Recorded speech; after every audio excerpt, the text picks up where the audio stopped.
Magandang araw mga kaibigan. Bigyan natin ng reaction, opinion itong post ng Ang Balita Ngayon. Soto, Senate Minority Report versus Romualdez. Walang silbi. Walang silbi at papel lang. Ganito inilarawan ni Senate President Vicente Soto III ang Senate Minority Report na nagre-rekomendang kasuhan si dating House Speaker Ferdinand Martin Romualdez kaugnay ng umano'y katiwalian sa flood control projects. Walang bigat, pahayag ni Soto sa panayam sa telepono. Ayon kay Soto, hindi kinikilala ang Minority Report kung wala pang inilalabas na opisyal na committee report ang Senate Blue Ribbon Committee. Giit niya, ang Minority Report ay maari lamang isumiti pagkatapos ng committee report at kapag ito ay na-enter sa tamang proseso bago pa man talakayin sa plenaryo. Ang Minority Report only comes after the committee report. Kahit anong committee pa yan, walang minority report, sabi ni Soto. Dagdag pa niya, kahit majority report ay walang bisa hanggat hindi tinitik up sa plenaryo. Kaya't lalo umanong hindi maaring ikalendar ang naturang minority report. It's simply a piece of paper. Sa kabila nito, ang Senate Minority Report na nilagdaan ng 6 sa 9 na membro ay naglatag ng rekomendasyon na panagutin at kasuhan si Romualdez na inilagay sa tuktok ng listahan ng mga personalidad na di umano'y sangkot. Yun. So, wala tayong magawa. Pahayag yan ng Senate President, walang silbi. Di walang silbi.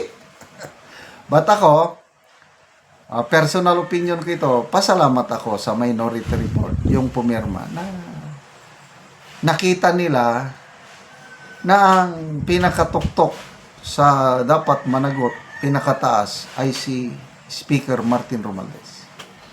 Kasi sa ngayon, parang si Saldico ang pinakamataas na nasasangkot. Na maniwala ba kayo doon? Hanggang kay Saldico lang? Ako hindi ako maniwala. Meron pang mas mataas kay Saldico.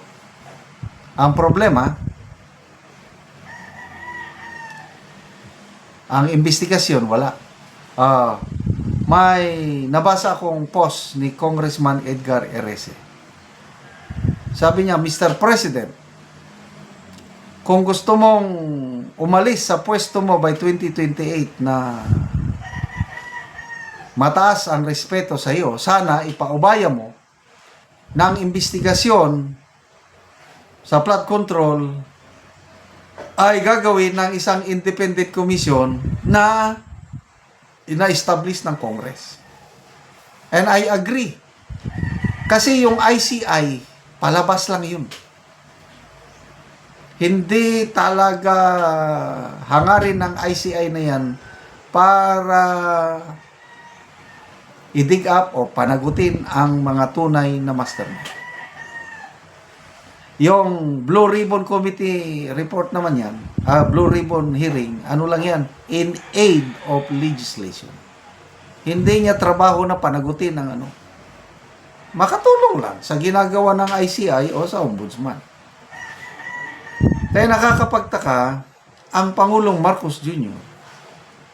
ayaw niyang i-certify as urgent na ipasa yung bill na nakabimbin sa Kongreso na yung Independent People's Commission para ito magkaroon ng ngipin, magkaroon ng power, may contempt power, maka-issue ng warrant of arrest, tapos tuloy-tuloy ang pag-iimbestiga.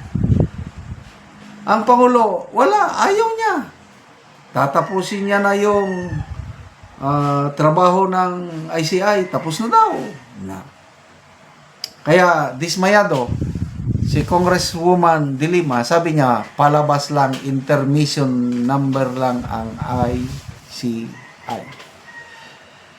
Kaya, ay nako, ano bang aasahan natin dito sa flood control anomaly na ito? Walang makakapanagot. Hanggang ano lang, hanggang ito, pinaka-latest nila na napakulong si ex-Senator Revilla. Well, okay na rin yun kaysa sa wala. At least nadagdagan from Sara Diskaya, nadagdagan ng ex-Senator. Kailan? Hindi naman big fish si ex-Senator Revilla. Ang big fish, kung basihan natin ang minority report ng Senado, si Romualdez. Ngayon, wala namang malakas na ebidensya na magpipindam kay Romualdez kasi nga, ang investigasyon kulang.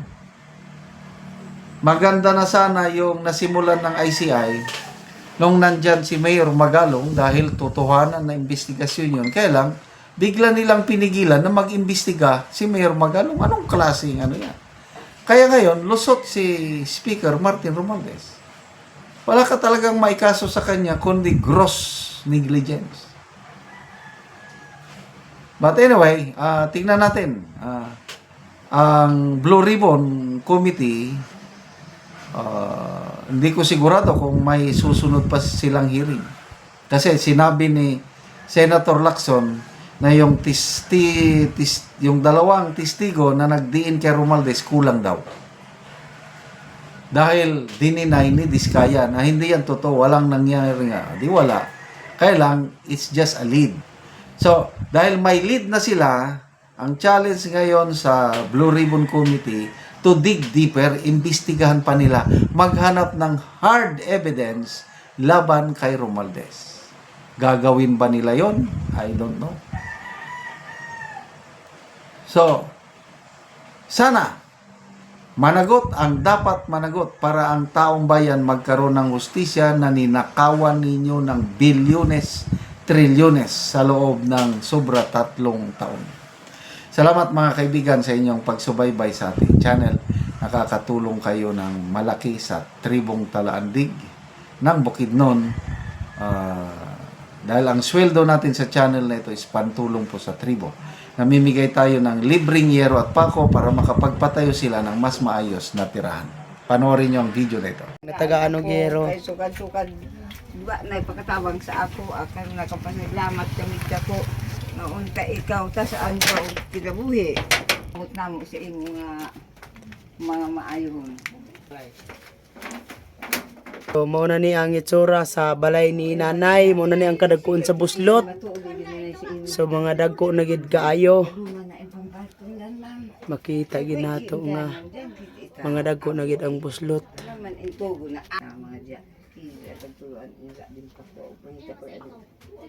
So mga karaan na gid kaayo nga yero.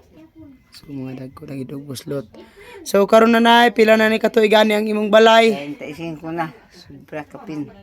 35 katuig na katuig igang imong balay. So dugay-dugay na gyud. So mao day ngani nang itsura nga dako na gid kayo og mga buslot. So karon na nay makaatop na gyud ka kay tabangan naman ka sa among mga kauban nga lalaki kay wa naman kay kakaya. O sige nanay Hinapunta nga kining nagdumala ani og kining kuan diri nagtabang nga tasaan sila kinabuhi kay. Ano?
karon human na gid sa pag-atop, maayo na gid nga tan-awon ang balay ni nanay. Ayaw nga napulihan na gid sa Ginoo sa nagtabang sa sin.